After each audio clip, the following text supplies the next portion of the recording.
میگوید بار خانه فاطمه آمدن، گفتن ای فاطمه، ای جگرگوشه من، چرا در خانه علی نیست؟ یعنی علی شوهر فاطمه بود، داماد پیغمبر بود.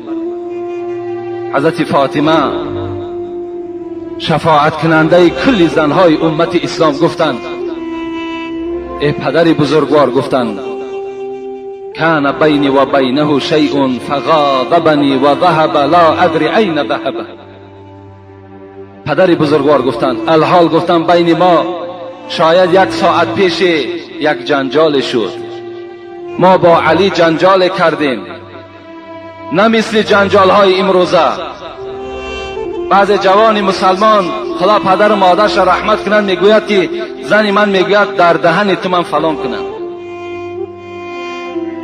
خدا ترا بدبخت میسازد، خدا ترا روسیا میسازد، تو نام مادری را رسوا کردگی هستی. این گناه غضب در بین علی و فاطمه نبود. میگوید گفتن پدر بزرگوار کمی بین ما یک نافهمی شد، حضرت علی ملال شدند و از خانه بر آمدن، نمیدانم کجا رفتند. رسول اکرم میگوید غضبناک شدند، گفتند یا فلان انظر این علی. میگوید سر از خانه بیرون کردند، یک امت شفیرات کردند، گفتند ای مرد کنی تفتیش کن علی کجا رفته باشد. میگوید این مرد دوان آمدند، گفتند یا رسول الله هو فی المسجد. ای پیغمبر خدا، علی گفت در مسجد خواب است. گفت مسجدهای اون زمانه این گونه قالین ها نداشتند، از خاک عبارت بود.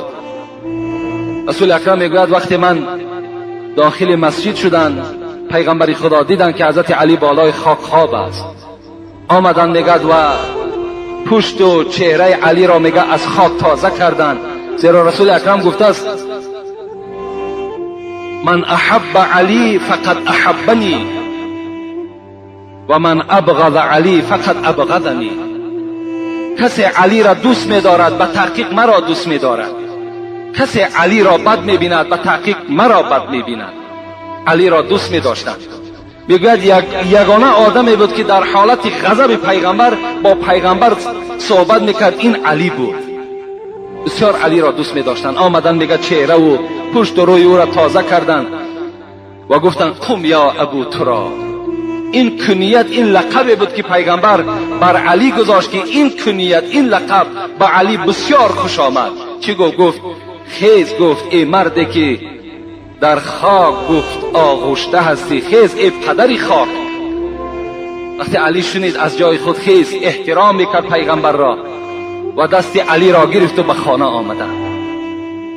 وقتی وارد خانه شدند و دیدند که در چهره پیغمبر که دیگرگونی هست، فاطمه در حال حس کردند که پدرش از او راضی نیستند، ناخشنود هستند برای این کاری که نسبت شوهر خود علی کرده است.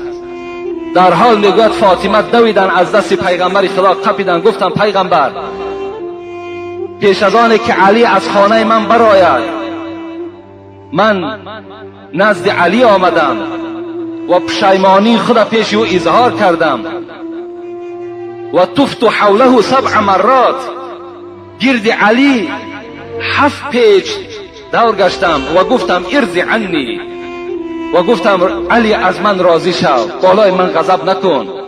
من از علی این گونه مراجعت ها کردم و از من راضی شد، بعد از خانه من بیرون شد. رسول اکرم وقتی که این سخن از فاطمه که شنیدن این حالت میگد، باز رسول اکرم خوشنود شدند و گفتند یا فاطمه والذی بالحق نبیا لو مت قبل ان ترضی علیا لم اصلی علیک. رضاء الزوج هو رضاء الله و سخط الزوج هو سخط الله. ای فاطمه گفتند ای جگرگوشه من، ای دختری من، گفتند قسم بر آن خدایی که پدری تو را با پیغمبری فرستاد، اگر تو پیش از راضیگی علی از دنیا میگذشتی لم اصلی علیکی، من نماز جنازه تو را نمیخواندم. یقین بدان گفت ای فاطمه که رضاگی شوهر رضاگی خداست و غضب شوهر این غضب خداست. این بود تعلیمات پیغمبر خدا نسبت دختری خود و نسبت تمام دخترهای امت خود. این معامله پیغمبر خدا هست. از همه خواهرای عزیز، مادرای عزیز، خواهش و التماس من همین است که با قدر شوهرها برسید. با شوهرها گپگردانی نکنین، شوهرها را به احترامی نکنین. چگونه ای که جمعه پیشین برای شما قید کردم، اگرچه این شوهرها در نزد شما قدر ندارند، قیمت ندارند، لکن حورهای جنتی چی گفتن؟ قاتلک الله فانه هو عندك الدخیل. شما را ای زنها خدا قتل کند، اینها در نزد شما موقت هستند، زود است که نزد ما می آیند. یعنی زود است که این جوانهایی که می بینیم چی پولدار هستند، چی بی پول هستند، چی حسن خوب دارند، چی حسن ناخوب دارند، اینها در نزد حورهای جنتی با قدر هستند. اینها در نزد خدای خود با قدر هستند. حضرت اصعمی میگوید در جنگل یک زنی را دیدم که به نهایت زیبا بود و یک زمان پس میگه شوهرش آمد، نگاه کردم به نهایت زیشترو بود.